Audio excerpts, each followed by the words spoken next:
নমস্কার সবাইকে, কেমন আছো সবাই? আশা করছি খুব ভালো আছো, আমিও ভালো আছি।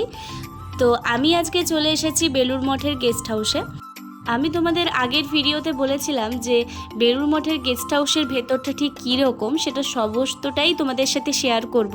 আর যাই হোক, 3 দিনের পারমিশন পেয়েছি, তাই তোমাদেরকে ভাবলাম একটু ঘুরিয়ে ঘুরিয়ে দেখাই। এই দেখো, এটা হচ্ছে বারান্দা। এখানে সিঁড়িরও ব্যবস্থা রয়েছে আর লিফটেরও ব্যবস্থা রয়েছে।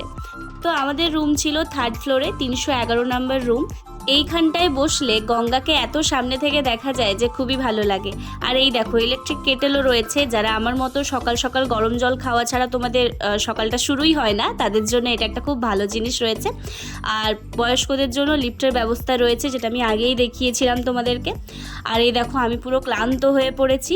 তো চলো তোমাদেরকে রুমটা ঘুরিয়ে দেখাই। এই হচ্ছে আমাদের রুম। জানি তোমরা ভাবছো যে সমস্ত জিনিস ছড়িয়ে ছিটিয়ে রয়েছে, যাই হোক এটা তোমরা প্লিজ অ্যাভয়েড করে নিও, কারণ এই সবেমাত্র রুমে ঢুকলাম, সেই জন্য সমস্ত কিছু ছড়িয়ে ছিটিয়ে রয়েছে। আর এই হচ্ছে বেলকনি। এখান থেকে পুরো ভিউটা আমি তোমাদেরকে একটুখানি দেখাচ্ছি। বেলুড় মঠ জেটি ঘাট থেকে মূল মন্দির যাওয়ার যে পথ, সেই রাস্তাটাই হচ্ছে এটা। আর আমাদের রুমে ছিল 3টে বেড, যেটা আমাদের 5 জনের পক্ষে এনাফ। তো যাই হোক, বাথরুম কিন্তু আর ঘুরিয়ে দেখাইনি, আশা করি বাথরুমটা তোমরা বুঝে নিয়েছো। আর এই দেখো, সমস্ত দর্শনার্থীরা আসছে আর দোকানগুলো খোলা রয়েছে।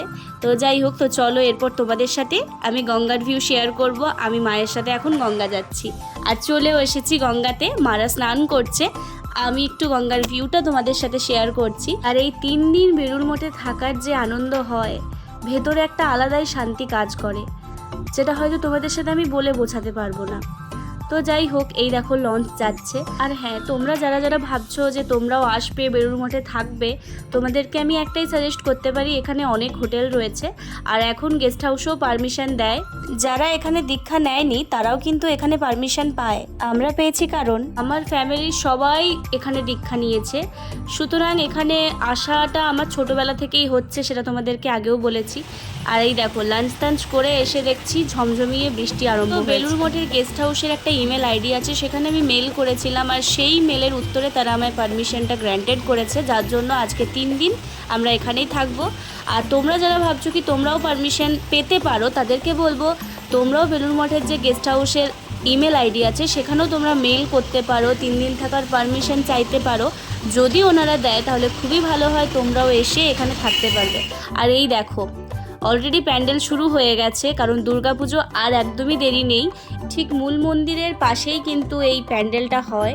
তো আর এই যে দেখতে পাচ্ছ, এখানে প্রজেক্টর দিয়ে মূল মন্দিরের যে আরতি, সেটা রাত্রে সেখানে দেখানো হয়। আর ঠিক যেরকম তোমাদের সাথে আমি শেয়ার করেছিলাম জয়রামবাটিতে সকাল, দুপুর আর বিকেল আর রাত্রি 4 বেলা করে খেতে দিয়েছিল, ঠিক সেরকম এখানেও তাই। নতুন আর কিছুই নেই, এখানেও 4 বেলা খেতে দেওয়া হয়। সেই ভিডিও আমি একটুখানি তোমাদের সাথে শেয়ার করেছি, বেশি শেয়ার করতে পারিনি। আর এই দেখো, সন্ধেবেলায় যে কি ভালো লাগছে মন্দিরগুলো, সেটা তোমরা দেখেই বুঝতে পারছো। যাই হোক, বৃষ্টির জন্য আমার পুরো প্ল্যানই বানচাল হয়েছে। এই বৃষ্টিতে ভিজে ভিজে ভাবলাম যে সামনাসামনিগুলো রয়েছে সেগুলো একটু ঘুরে আসি। আর এই চলে এসেছি নীলাম্বর বাবুর বাগান বাড়ি, যেখানে মা শারদামণি তপস্যা করেছিলেন। এই ছাদেই তপস্যা করেছিলেন, সেই ছাদটা তোমাদেরকে দেখালাম। তো যেদিকে তাকাই সেদিকেই শুধুই জল আর জল। একমাত্র কলকাতার মধ্যে এই বেলুড় মঠ জায়গাটা আমার খুবই প্রিয় একটা জায়গা। আর এখানে বসলেই যেন মনটা শান্ত হয়ে যায়, এই বেলুড় মঠে গঙ্গার ধারে সন্ধ্যা আরতির সময়। যাই হোক, ওখানে যে মহারাজ ছিলেন উনি আমাকে এই প্রসাদটা দিয়েছিলেন, সেটা তোমাদের আমি দেখালাম। এই বেলুড় মঠের জেটিঘাটটা এত ফাঁকা রয়েছে, যেটা দেখে আমারই খুব খারাপ লাগলো, সেটা এই ক্রমাগত বৃষ্টির জন্য। যাই হোক, সেরকম কিছুই আমার মজা হয়নি। এত পরিমাণে বৃষ্টি হয়েছে, সারা দিন সারা রাত, পুরো 2 দিন ধরে টানা বৃষ্টি হয়েছে। আর সবথেকে বড় বাজে ব্যাপার হচ্ছে, আমি ছাতা নিয়ে বেরোইনি, যার জন্য আমাকে রুমাল মাথায় নিয়ে আর বেরোতে হয়েছে। আর এখানেই 4 বেলা খাওয়ানো হয়। তো চলো, আজকের ভিডিওটা এখানেই শেষ করলাম। কেমন লাগলো জানিও, আর যাওয়ার আগে মনে করে লাইক, কমেন্ট, শেয়ার অ্যান্ড সাবস্ক্রাইবটা করে যেও।